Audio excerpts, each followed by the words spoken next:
মুসা নবীর জামানাতে নামাজের টাইম হইতে গেলে মসজিদে এসে নামাজ পড়িতে হইতো।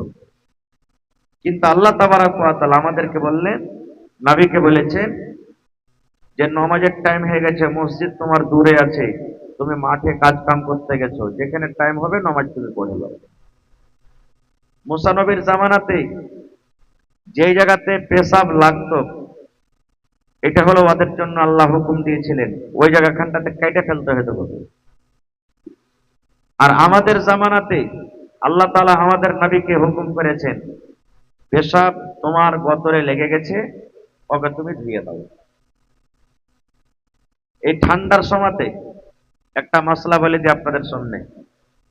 এই ঠান্ডার সময়তে কি হয়ে গেল জি ভাই, আওয়াজ কেন এত ডিস্টার্ব করছে? এই যে ঠান্ডার সময় একটা মশলা বলছি, ছেলে পিলাকে কোলে নিচ্ছেন না আপনি, পেশাব করে দিলে ছেলেটাকে তো দুধ খেয়েছে, তাহলে কি করবেন? লুঙ্গি খান্ডা খুলে ফেলতে হবে। এবার যদি মা খালারা বাচ্চা নিয়ে আছে কোলে, দুধ খাইছে ছেলে, দানা পানি বিস্কুট খাইতে শিখেনি, শুধু দুধ খেয়েছে, তাহলে কি করবে? দিনে যদি 10 বার পেশাব করে কাপড়ে, তো 10 বার কি কাপড় বাঁধাতে পারবে? কত কাপড় কিনবে? আল্লাহর রসুল বলেছেন, বেটা ছেলে যদি দুধ খায় মায়ের, দানা খাইতে শিখিনি, চকলেট বিস্কুট কিছু খায় না, শুধু মার দুধ খেয়ে দিন কাটায়, ওই বেটা ছেলে যদি পেশাব করে দেয়, কাপড়ে পেশাব লেগে গেল, পিরনে লেগে গেল, পায়জামা লুঙ্গি কাপড়ে লেগে গেল, তো ওকে খালি একটু এরকম ভাবে পানি লিয়ে ছিটকা মেরে দেন, মানে ছেড়ে দেন, খালি পেশাব লাগলো তো এই লিয়ার করে একটু এমনি করে পানি খান এমনি করে দেন, খালি হয়ে গেল আপনার, আর করতে হবে না কিছু। আর বেটি ছেলে যদি পেশাব করে আর ও দানা খায় বা না খায়, পেশাব করে দিলে তো ওখানটা খুঁজতে হবে, সাফ করতে হবে। আর বেটা ছেলে দানা খায় না, পেশাব করলে ওকে খুঁজতে হবে না, পানি দিয়ে খালি একটু ছেড়ে দেয়। এটা হলো একটা মশলা। ভাই মুসলমান, এই ছোট ছোট মশলা আমাদের জানা নাই, যার কারণে আমরা মনে করছি শরীয়ত খুব জুলুম অত্যাচার করেছে। ভাইরে, আজকে আমরা হলাম নবীজির মেহমান। কার মেহমান? নবীজির মেহমান। আমরা কার উম্মত? নবীজির উম্মত। আমরা কোন নবীর উম্মত? আখরি নবী। আখরি নবীর নাম কি? একটু জোরে বলেন। মুহাম্মদ সাল্লাল্লাহু আলাইহি ওয়াসাল্লাম। নবীর প্রতি আমাদের মোহাব্বত আছে না নেই? ভালোবাসা আছে? নবীকে ভালোবাসেন? জোরে বলেন, নবীকে ভালোবাসেন? কেমন ভালোবাসেন? খালি দিল থেকে ভালোবেসেন? আমলে ভালোবাসতে হবে। আমলে ভালোবাসতে হবে, আর নাম হলো ভালোবাসা। মুখে শুধু ভালোবাসা চলবে না। তো নবী যা বলেছেন, নবী যা করেছেন, নবী যা দিয়ে গেছেন, নবী যা খেতে মানা করেছেন, নবী যা খেতে বলেছেন, সবকিছু মানার নাম হলো কি? মোহাব্বত। তাহলে কইবেন, হাজি মাওলানা নবী সাহেব তো 11টা বিয়ে করেছিল, তাহারও কি 11টা বিয়ে করবো নাকি? জি না, ওটা নবীর জন্য খাস ছিল 11টা বিয়ে করা, আপনার আমার জন্য নাই। আমার আপনার জন্য 4টে আছে। কয়টা? জোরে বলেন। হ্যাঁ, মা খালার তো রায় গায়ে একবারে পকপকে হয়ে যাবে। দেখো, মৌলভী সাহেব রাস্তা বাহির করে দিলে, জি 4টা বিয়ে করতে পারবে না। কোন বেটি ছেলে 4টা পুরুষকে বিয়ে করতে পারবে না একসাথে, একটাকে পেবে। হ্যাঁ, পুরুষ পছন্দ হলো না, তালাক করে দিলে ইজ্জত কাটলে ফের আরেকটা বিয়ে করতে পারবে। ওটা পছন্দ হলো না, তালাক হয়ে গেল, ইজ্জত কাটে ফের আরেকটাকে করতে পারবে। একসাথে 4জনাকে 2জনাকে বিয়ে করে থাকতে পারবে না।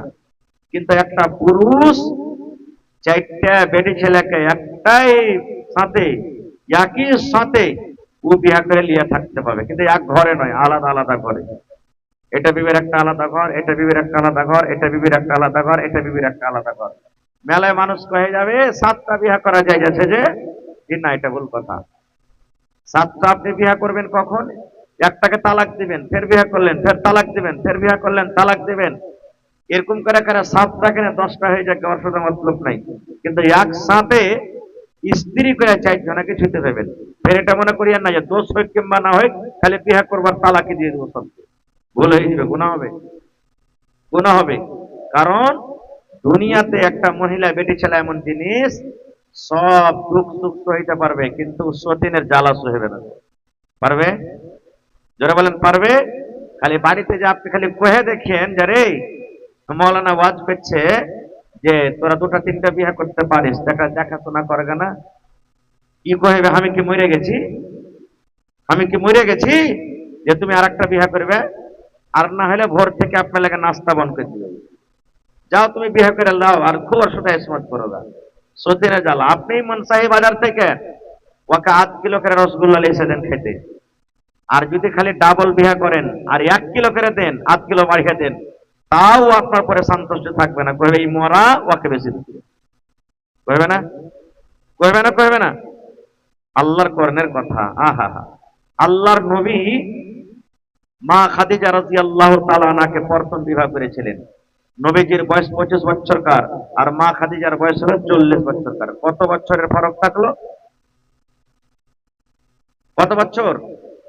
15 বছর। 15 বছরকার মা খাদিজা বড় নবী সাহেবের থেকে বিয়ে হয়ে গেল। নবীজি মা খাদিজা বেঁচে থাকা কালে জীবনে কোনোদিন আর একটা বিয়ে করেনি, যতদিন দুনিয়া থেকে মারা না গেছে। মা খাদিজা নবীর প্রতি কত মহব্বত ভালোবাসা জানেন? নবীজির কাছে কিচ্ছু নেই, নবীজি ইয়াতীম, বাপও মারা গেছেন, মাও মারা গেছেন, দাদু সব, জমি জায়গা ভাই কিছুই নাই। এরকম মহিলা নবীজির আদত আখলাক চরিত্র, নবীর ভালোবাসা দেখেন। আজকে ভালোবাসা আছে আমার বিষয়, সব বিয়ে হয়ে গেল, রাগাইছে, এ খাদিজা তুই একটা গরিবের ছেলেকে বিয়ে করতে পারলি, তুই যদি চাহাতিক তোর কাছে আল্লাহ যত টাকা দিয়েছে, বাড়ি ঘর উঠ রাখাল, একটা ভালো ছেলেকে তুই বিয়ে করতে পারতি, কেন তুই একটা বিয়ে করলি গরিবের ছেলেকে রে? রাগাইতো। একদিনকার ঘটনা, মা খাদিজা এসে নবীর পাঞ্জরে বসে আছে, চোখ দিয়ে পানি ঝরছে, আফসোস করে বসে আছে। কেন? আল্লাহর নবী মা খাদিজাকে বলছেন, খাদিজা রে কেন তোমার চোখটা সরবার করে রে বিবি, কেন তোমার মন খানা ভারী হয়ে আছে? ওরে সুবহানাল্লাহ। দেখেন এবারে মা খাদিজা বললেন, ইয়া রাসূলুল্লাহ এই জন্য আমার মন খানা খারাপ হয়ে আছে নবী গো, মক্কার মানুষেরা, মক্কার মহিলারা আমাকে নানা রকমের কথা বলে, নানা রকমের কথা বলে রাগায়। কি বলে রাগায়? খাদিজা রে তুই একটা ধনী লোকের সাথে কেন বিয়ে করলি না? তোর কাছে তো বড় বড় রাজা, বড় বড় টাকাওয়ালার পায়গাম আসতো, কিন্তু তুই বড় বড় রাজা বাদশার সাথে বিয়ে না করে একটা গরিবের সাথে কেন তুই বিয়ে করলি? এই বলে আমাকে বলে। আর আমি জানি আপনি গরিব হইতে পারেন, কিন্তু নবী গো আপনার মন খানা কিন্তু খুব বড়। তাই আমি ভাবা চিন্তা করেছি, আল্লাহ রসুলকে বলছেন, স্বামী গো আমার কাছে যত মাল আছে, আমার কাছে যত উট আছে, আমার কাছে যত জমিন আছে, আমার কাছে যা বাড়ি আছে, সমস্ত জিনিস আপনাকে সঁপে দিলাম, হেবা করে দিলাম। আজ থেকে আমি খাদিজা আমি কোনো মাল রাখলাম না, সমস্ত মাল আপনাকে দিয়ে দিলাম, সমস্ত মাল আপনাকে সঁপে দিলাম। আপনার যেখানে ইচ্ছা সেখানে আপনি খরচ করেন, যাতে আজকে দুনিয়ার মানুষরা বলে যে খাদিজা একটা রাজার সাথে বিয়ে করেছে। সব মাল আপনাকে দিয়ে দেন। এতদিন আমাকে বলছিল গরিবের স্ত্রী, আজ থেকে যেন কহে যে এটা একটা ধনীর স্ত্রী। এ মায়েরা খালারা, আছেন এরকম কেউ নবীর দিওয়ানি যে নিজের মালকে আল্লাহর রাহে কোরবানি করতে পারবেন? সুবহানাল্লাহ। আর একটু ভালোবাসা দেখেন, আল্লাহর নবী একদিন মসজিদে নামাজ পড়ছেন। কোন মসজিদ? কাবা শরীফে। বাস 10 মিনিট কিছু কহি, তখন দান টালিছে। আমি জানছি মা খালারা দান দেওয়ার লেগে খুব আঁকা বাঁকা করছে ভাইয়েরাও, একটু কহে দিই মানে ওয়াজ করতে পাবো না ভাই, 10 থেকে আমি কিছু বলে দিই, তখন খালি লেখা রাখেন একটু। ভাই আমার, নবীজি নামাজ পড়ছেন, কখন কোথায়? কাবা শরীফ। এখানে হাজী সাহেব আছেন কেউ? এটা মাশাআল্লাহ, দেখেন হাজী সাহেব দেখেছেন কাবা শরীফ, যে কাবা শরীফ ইব্রাহিম নবী আর ইসমাইল নবী বানালছেন। ইসমাইল নবী হলো লেবার আর ইব্রাহিম নবী হলো কি মিস্ত্রি, রাজমিস্ত্রি। আচ্ছা আপনারা বলেন তো, ইয়াকুব যখন মাকান হয়ে যায় তখন আমরা কি বান্ধি? ভাড়া বান্ধি, হাতে না পাইতার লেগে ভাড়া, নাকি? সুবহানাল্লাহ। ইব্রাহিম নবী ভাড়া বেঁধেছিলেন। কেমন ভাড়া? যখন ইয়াকুব হয়ে গেল আর কিন্তু হাতে পাওয়া যায় না, ওরে সুবহানাল্লাহ। ইব্রাহিম নবী বেটা ইসমাইলকে বলছেন, বেটা রে তুমি পাহাড় চলে যাও, আর পাহাড় থেকে একটা বড় ধরনের পাথর লেসো রে বাবা, ওই পাথরটা আমার জন্য ভাড়া হবে। ওই পাথরটা সুন্দর করে ইব্রাহিম নবীর জন্য নিয়ে আসা হলো। ইব্রাহিম নবী ওই পাথরের পরে চড়ে চড়ে চড়ে চড়ে কাবাকে নির্মাণ করলেন। ওরে সুবহানাল্লাহ। আল্লাহ রাব্বুল আলামিন এই পাথরটা এত ভালো লাগলো, এই জায়গাটা এত ভালো লাগলো, আল্লাহ নিজের কোরআনে বললেন, তার নাম রেখে দিলেন মাকামে ইব্রাহিম। ওই কাবা শরীফে এক টাইমের যদি কেউ নামাজ পড়ে লাই, আর এগুলাতে যত মসজিদ আছে 1,00,000 ওয়াক্ত নামাজ পড়েতে নাকি বাড়াবো, এত নাকি ওখানে। এমনি 3 লাখ 5 লাখ টাকা খরচ করে হজ করতে ইচ্ছে মানুষেরা। এইবারে নবীজি নামাজ পড়ছেন, আবু জাহাল ওর টিম কে লিয়ে, বেঈমান মুশরিক ওর টিম কে লিয়ে রাস্তা দিয়ে হাঁটছাড় চলে যায়। মক্কার বেঈমানেরা নবীকে ভালোবাসত না খুব, রাস্তাতে হেঁটে চলেছে, নবীজি আমার নামাজ পড়ছেন। আবু জাহাল তখন একটা লোককে বলছে, ওরে আমার সাথীরা, আজ যদি তোমরা কেউ মোহাম্মদ ছেলেটাকে মারতে পারিস রে, আব্দুল্লাহর বেটাটাকে যদি কেউ মারতে পারিস, আমি আবু জাহাল কিন্তু খুবই খুশি হয়ে যাব।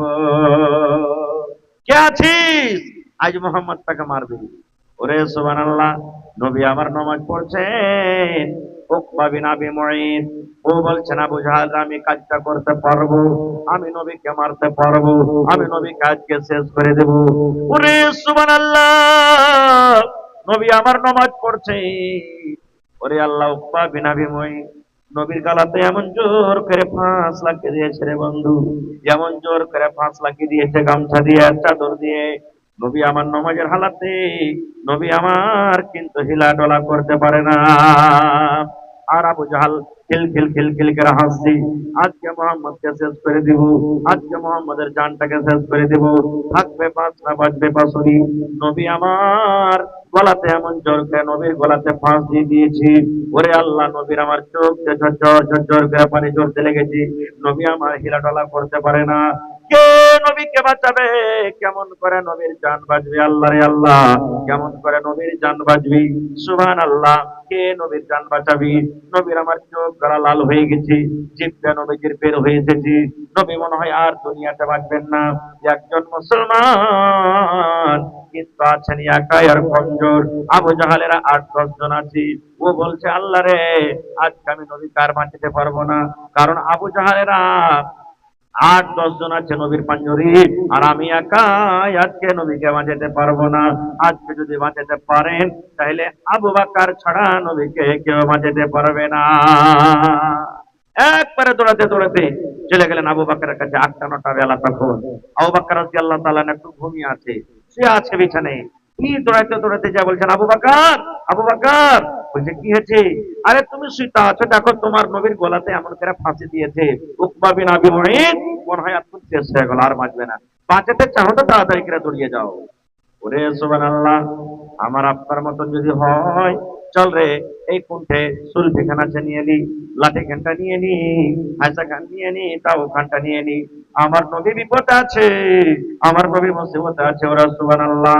হযরত আবু বকর রাদিয়াল্লাহু তাআলা আনহু এক হাতে লুঙ্গি খানটাকে ধরি দৌড়াতে লাগলেন। এই দৌড়াইতে আছেন, লুঙ্গি খানটার ঘিরা করছি, দৌড়াতে দৌড়াতে দেখছি, আল্লাহ রে আল্লাহ, আমার নবীর হাত পা গলা কিন্তু ঢিল হয়ে গেছি।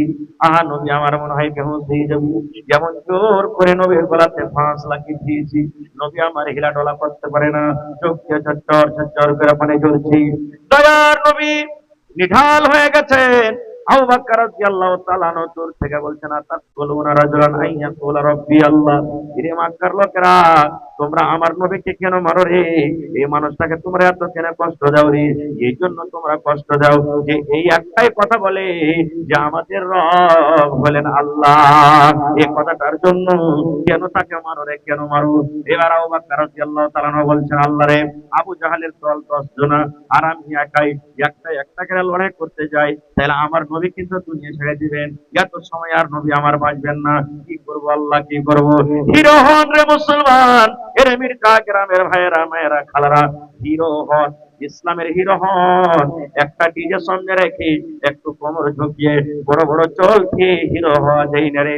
হিরো হন, নবীর জন্য হিরো হন, ইসলামের জন্য হিরো হন, মসজিদের জন্য হিরো হন, মাদ্রাসার জন্য হিরো হন বাঘের মতন হিরো হন। এবার আবু বকর রাদিয়াল্লাহু তাআলা আনহু বলছেন, আল্লাহ কি করব, আল্লাহ কি করব, কেমন করে আমার নবীকে বাঁচাবো। দৌড়াতে দৌড়াতে দৌড়াতে দৌড়াতে এই উকবা বিন আবি মুঈত কি এমন জোরে একটা এরকম ভাবে ফাইট দিয়েছে, এমন জোরে একটা ঘোষা দিয়েছে, যেমন এই ফাইটটা দেওয়া হযরত আবু বকরের একটা ফাইট লাগার কারণে নবীর গলা থেকে তার ফাঁস ছুটে গেছে, ফাঁস ছুটে গেল। এবার আপনারা বলেন যে নবী তো এখানে হয়তো আর বেঁচে যাবে, বাঁচবেন না, নবীকে তো ছেড়ে দিবেন, কিন্তু আবু বকরকে ছাড়বে ভাই বলেন তো? ছাড়বে? ছাড়বে না। খুব সুবহানাল্লাহ। যত মায়ের, যত কিল, যত মায়ের, যত লাঠি সব আবু বকরের পরে পড়তে লাগলো। হযরত আবু বকর একটা মুসলমানকে ইশারা করে বলছেন, নবীকে নিয়ে এলাও, আমার জান চলে যাক রে, আমি আবু বকর মরে যাব নবীর প্রেমে, নবীর মহব্বতে, কিন্তু আমার নবীকে আমি কিছু হয়ে দিব না। এ মুসলমান, তাড়াতাড়ি করে আমার নবীকে তোমরা এখান থেকে নিয়ে চলে যাও, না হলে রে আমার নবীকে আজকে মেরে ফেলে দিবি। আমি আবু বকর আল্লাহর সামনে হিসাব দিতে পারবো না রে, আমার জান বেঁচে থাকা পর্যন্ত আমার নবীকে আমি কষ্ট হতে দিব না। এই আমার ভাইয়েরা মায়েরা খালারা শুনিন, এবারে নবীকে নিয়ে চলে গেলেন। যত মায়, যত কিল, যত লাঠি সব আবু বকরের পরে পড়তে লাগলো। মার খেতে খেতে খেতে সুবহানাল্লাহ, একজন বেঈমান মুশরিক এমন জোর করে আবু বকরের এই নাকের পরে একটা ফাইট মেরে দিলেন, নাক ফেটে একবারে নাক দিয়ে রক্ত বহিতে লাগলো। আবু বকর রাদিয়াল্লাহু তাআলা আনহু কিন্তু বেহুশ হয়ে গেলেন। বেলা ৮টা-৯টার সময়, সকাল থেকে কিছু খাইনি, পেটে দানা নাই। ওরে আল্লাহ, আবু বকর বেহুশ হয়ে গেলেন। যেমন বেহুশ হয়ে গেলেন, মক্কার বেঈমানেরা যারা ৮-১০ জন ছিল, আবু জাহাল, এরা ওখান থেকে পালিয়ে গেল। আরে আবু আবু বকরের খানদান বড় আছে, চল পালিয়ে চল চল, না হলে যদি আবু বকরের খানদান জানতে পারে আবু বকরকে মেরে বেহুশ করে দিয়েছি, আমাদেরকে ছাড়বে না রে, ছাড়বে না, চল তাড়াতাড়ি করে পালিয়ে চল। এবার আবু বকর রাদিয়াল্লাহু তাআলা আনহুর সমস্ত খানদানের লোকেরা দৌড়াতে দৌড়াতে দৌড়াতে আবু বকরের কাছে হাজির হয়ে গেলেন। আবু বকরের মা হাজির হয়ে গেলেন। আবু বকরের মা কিন্তু তখন মুসলমান হয়নি। আবু বকর রাদিয়াল্লাহু তাআলা আনহুর মা মুসলমান হয়নি। ছেলের পরে মার দয়া হয় না, হয় না? আজ মেকার আওয়াজই ভালো লাগে না ভাই, আওয়াজটা মিলাও নাকি ভাই, হ্যাঁ আওয়াজটা মিলাও ভাই, আওয়াজে লাগছে ভালো নাই, ছোট মোটো জালসার মতন লাগছে, আওয়াজ লাগছে ভাই আমার। এইবারে মা দৌড়াতে দৌড়াতে এলেন, আহ, সব খানদানের লোক জমা হয়ে গেছিল আবু বকরকে নিয়ে, বেহুশ হয়ে পড়ে আছে। এবারে খানদানের লোক বলছেন, এই আমার বংশের লোকেরা শুন, আমাদের আবু বকর মুসলমান হয়েছে, আমরা জানি না রে, মুসলমান কিছু বুঝি না, কিন্তু আবু জাহালের শুন রে, যদি আমার আজকে আবু বকর মরে যায়, আবু বকরের বদলাতে মক্কার গলিতে গলিতে আজকে রক্তের বন্যা বহিয়ে দিব। একটা খানদানের মানুষ যদি কেউ মরে, লড়াই করে, ওর খানদানের লোক ছাড়বে কি? ছাড়বে না। বলছে খানদানের লোকেরা, রে আবু জাহাল, যদি আজকে আমাদের আবু বকর মরে যায়, আমরা জানি না যে মুসলমান হয়েছে, মুসলমানদের কথা কিন্তু আমাদের খুন, যদি আবু বকর মরে যায়, আবু জাহাল একটার বদলাতে একবারে রক্ত বহিয়ে দেবো মক্কার গলিতে গলিতে। মা দুধ নিয়ে গেলাতে হাজির হয়ে গেছি, মা পাশে বসে আছেন, আবু বকর রে একটু টাকা রে বেটা, একটু টাকা, দুধ নিয়ে এসেছে মা, আমি মা দুধ নিয়ে এসেছে, খা। এ আবু বকর একটু হুঁশে আয়, একটু চেতন হ ব্যাটারি।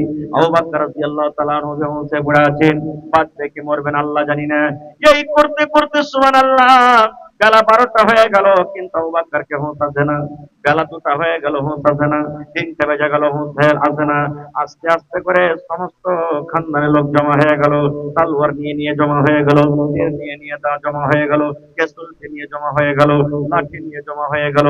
তারা একজোট হয়ে বলছে, রে আবু বকর যদি মরে যায়, এই আবু জাহাল তোকে ছাড়বো না রে। এই সূর্য ডুবার আগে আগে, সূর্য ডুবার আগে আগে যদি আমাদের আবু বকরের হোশ না আসি, একটার বদলাতে মক্কার গলিতে গলিতে আমরা রক্ত বহিয়ে দিব। আর তারা মনে মনে বলছেন, যদি একবার আবু বকরের হোশ চলে আসে, তাহলে আমরা মনে করব যে মোহাম্মদের লেগে তোর এত কষ্ট ছেড়ে দেওয়ার পিছে, কেনে তুই খামকে এত পেরেশানি হচ্ছিস, কষ্ট লিছিস, এ কথাটা বলবো। মা বসে আছেন, যেমনই হুঁশ আসবে আমি দুধ খাওয়াবো। ওরে সুবহানাল্লাহ, সূর্য ডুবতে যাবে, এরকম টাইমে এরকম সময় করে আল্লাহ হযরত আবু বকর রাদিয়াল্লাহু তাআলা আনহুকে পৌঁছেছি। এবার মুখ দিয়ে কি কথা বাড়াইছেন দেখেন, নবী গো, ও আমার দয়ার নবী, আপনি কেমন আছেন, আপনি কোথায় আছেন? ওই আমার নবীজি কই, কেমন আছেন, কোথায় আছেন? আহা হা, যেমনই এ কথাটা বলা, খানদানের লোকেরা সব একদিন করে এদিক ওদিক করে রাগ করে পালিয়ে গেল। হ্যাট! যার লাগে এত কষ্ট, এত মায়ের, এত পেরেশানি, আর মুখ দিয়া ফের ওয়ারি প্রথমে না, যা তুই মর গাছে বাঁচগা, এখান থেকে আমরা চলে গেলাম। চলে গেলেন সব। মা গিলাস নিয়ে বসে আছে। মা বলছে, বেটা রে, দুধ খান্ডা খাইলে রে বেটা। আমি মা বেলা 8টা 9টা থেকে গিলাস নিয়ে বসে আছি, বেটা রে দুধ খান্ডা খাইলে কিচ্ছু খাইছি। বলছে, মা গে আমি অতক্ষণ পর্যন্ত দুধ খাবো না গে মা, যতক্ষণ পর্যন্ত আমার নবীর চেহারা আমি না দেখতে পাবো। আমার নবীর চেহারা যতক্ষণ দেখতে না পাবো গে মা, আমি দুধ খাবো না গে মা। আমার নবী কই, কেমন আছেন, একটু আমাকে নবীর কাছে নিয়ে চলে। এবারে মা বলছেন, বেটারি, আমি তো জানি না তোর নবী কোথায় আছে, কেমন আছে, আমি জানি না। আমি তো জানি না যে তোর নবী কেমন আছেন, কোথায় আছেন, কারণ মা তো তখন মুসলমান হয়নি। এবার হযরত আবু বকর বলছেন, মা, ফাতেমার কাছে তুমি যাও, উমারের বোন ফাতেমার কাছে যাও। ওই ফাতেমা বলতে পারবে যে আমার নবী কোথায় আছেন, কেমন আছে, একটু তার কাছে খবর নিতে যাও। চলে গেলেন। মা কেমন মায়ের জিনিস দেখে, হাঁটতে হাঁটতে চলে গেলেন। যাওয়ার পর বলছেন, বেটি ফাতেমা, তোমাদের নবী কোথায় আছেন, কেমন আছেন? বলছে, আমি জানি না। কেন জানি না? যে হয়তো এটা ইসলামের দোষ।